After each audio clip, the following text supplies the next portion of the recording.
Okay, didn't quite have enough time to explain this in detail, so this is where I got cut off. So if we multiply this by 15 on the top and bottom, we're allowed to do that because basically it's 15 on top, 15 on the bottom, and it's just a form of 1, okay? All right, so this is what's happening. So 15 times a 4/3. Okay, what happens? Well, the reason why I chose 15 is so that we can easily cross reduce this. 15 divided by 3 is 5 over 1. So 5 times 4 is 20. Okay, so that's what we write in right here. 15 times that is negative 20.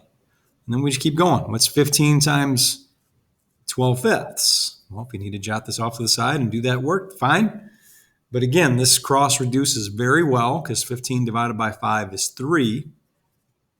And 3 times 12 is 36.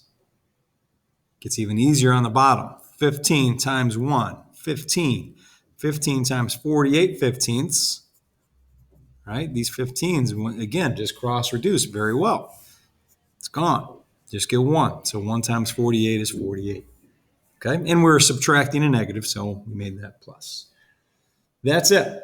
I mean, there's another way to do this. I think it's going to be longer and tougher to do. I could add these two fractions together, get a common denominator. I could also subtract these fractions and get a common denominator. And then I'd have a fraction over a fraction. So then I have to multiply by the reciprocal. I don't think you should do that route. I think this is the better route to go. Okay? So again, how did I choose 15? I looked at the denominators, 3, 5, and 15. What's the common multiple? 15.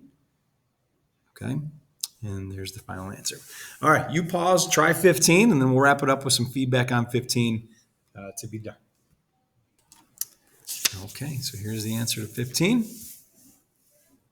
A lot of the same numbers. We're just doing u minus v, right? So it's u minus v. We're using this formula right here. So now we're subtracting them up top, and we're adding them in the bottom. So all the math kind of works out to be the same. Multiply this by 15. I get negative 20 again. 36. Okay, very similar numbers, right? All right, but now I'm doing 15 minus 48. I get negative 33. A negative divided by negative is positive, and that is already reduced. So that is the answer. 16 and 17, it says verify the identities. We actually skipped sections 5.1 and 5.2 that dealt with identities, so we're not going to do these. I have the work there from last time, but you can cross these out. Don't worry about them. They won't be on your quiz. Okay, so that's it for section 5.4. Have a good day.